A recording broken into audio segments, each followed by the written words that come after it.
Welcome back to my YouTube channel. ಭಾಳ ದಿನ ಆದಮೇಲೆ ಮತ್ತು ವ್ಲಾಗ್ ಮಾಡೋಕ್ಕೆ ಸ್ಟಾರ್ಟ್ ಮಾಡಿದ್ದೀನಿ. ಈಗ ನಾನು ನಮ್ಮ ಮಮ್ಮಿ ಮನೆಯಾಗ ಅದೀನಿ. ಸೊ ಇದು ನಮ್ಮ ಮಮ್ಮಿ ಮನೆ ಕಿಚನ್. ಏನಾದರೂ ಮಾಡ್ಬೇಕನ್ಸುತ್ತೆ, ಹಂಗೆ ಕಣ್ಣಿಗೆ ಕಂಡಿದ್ದ ಸಬ್ಬಸ್ಗೆ ಸೊಪ್ಪು. ಸೊ ಅಕ್ಕಿ ರೊಟ್ಟಿ ಮಾಡೋಣ. ಅದ್ರ ಜೊತೆ ಕ್ಯಾರೆಟ್, ಹಸಿಮೆಣಸಿನ್ಕಾಯಿ, ಆಮೇಲೆ ಆನಿಯನ್ ಎಲ್ಲ ಚಾಪ್ ಮಾಡ್ಕೋತೀನಿ. ಅಕ್ಕಿ ಹಿಟ್ಟಿಗೆ ಫೈನಲಿ ಚಾಪ್ಡ್ ಸಬ್ಬಸ್ಗೆ ಸೊಪ್ಪು ಹಾಕ್ಕೊಂಡು ಅದ್ರ ಜೊತೆ ತುರಿದಿಟ್ಕೊಂಡೇನಂತ ಕ್ಯಾರೆಟ್, ಸಣ್ಣಗೆ ಹೆಚ್ಚಿರೋ ಆನಿಯನ್ನು, ಗ್ರೀನ್ ಚಿಲ್ಲಿ, ಕೊತ್ತಂಬರಿ ಸೊಪ್ಪು ಎಲ್ಲನೂ ಹಾಕಿ ಸ್ವಲ್ಪ ಚಿಟಿಕೆ ಅರಿಶಿನ, ಸ್ವಲ್ಪ ಗರಂ ಮಸಾಲ, ಅದಾದಮೇಲೆ ಒಂದು ಖಾರ ಪುಡಿ, ರುಚಿಗೆ ತಕ್ಕಷ್ಟು ಉಪ್ಪು ಎಲ್ಲ ಹಾಕ್ಬಿಟ್ಟು ನೀಟಾಗಿ ಕಲಿಸ್ಕೋಬೇಕು.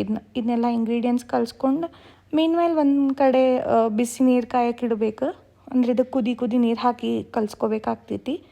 ಸೊ ಇದೆಲ್ಲ ಅಷ್ಟೊತ್ತಿಗೆ ನೀಟಾಗಿ ಕಲಿಸ್ಕೊಂಡು ನೀರು ಕಾದಾದ್ಮೇಲೆ ಹಿಟ್ಟಿಗೆ ಹಾಕಿ ನಮ್ಗೆ ಯಾವ ಕನ್ಸಿಸ್ಟೆನ್ಸಿ ಬೇಕಂದರೆ ಮೆತ್ತಗೆ ಬೇಕು, ಒಂದು ಕೈಂಡ್ ಚಪಾತಿ ಹಿಟ್ಟಿನ ಹದಕ್ಕೆ ಇದನ್ನು ನೀಟಾಗಿ ಕಲಿಸ್ಕೋಬೇಕು. ಇದು ಇಷ್ಟ ಬಿಸಿನೀರಿಗೆ ಕಲಸಂಗಿಲ್ಲ. ಸೊ ಸ್ವಲ್ಪ ತಣ್ಣೀರು ಹಾಕ್ಕೊಂಡು ಎಷ್ಟು ನೀರು ಬೇಕೋ ಅಷ್ಟು ನೀರು ಹಾಕಿ ಕಲಿಸ್ಕೊಂಡು ಈ ಕನ್ಸಿಸ್ಟೆನ್ಸಿ ಬರೋತನ ಇದನ್ನು ನಾದ್ಕೊಂಡು ಒಂದು 20 ಮಿನಿಟ್ಸ್ ರೆಸ್ಟ್ ಮಾಡೋಕ್ಕಿಟ್ಟು ಒಂದು ಬಟರ್ ಪೇಪರು ಅಥವಾ ಪೇಪರ್ ತೊಗೊಂಡು ಅದಕ್ಕೇನು ಬಟರ್ ಅಥವಾ ಆಯಿಲ್ ಹಚ್ಕೊಂಡು ಈ ಥರ ಅಕ್ಕಿ ರೊಟ್ಟಿ ತಟ್ಕೋಬೇಕು. ಹಂಗೆ ಗ್ಯಾಸ್ ಮೇಲೆ ತವ ಕಾಯಕ್ಕಿಟ್ಟು ತವ ನೀಟಾಗಿ ಕಾದ್ಮೇಲೆ ಅಂದರೆ ಈವನ್ಲಿ ತವ ಕಾಯಬೇಕು.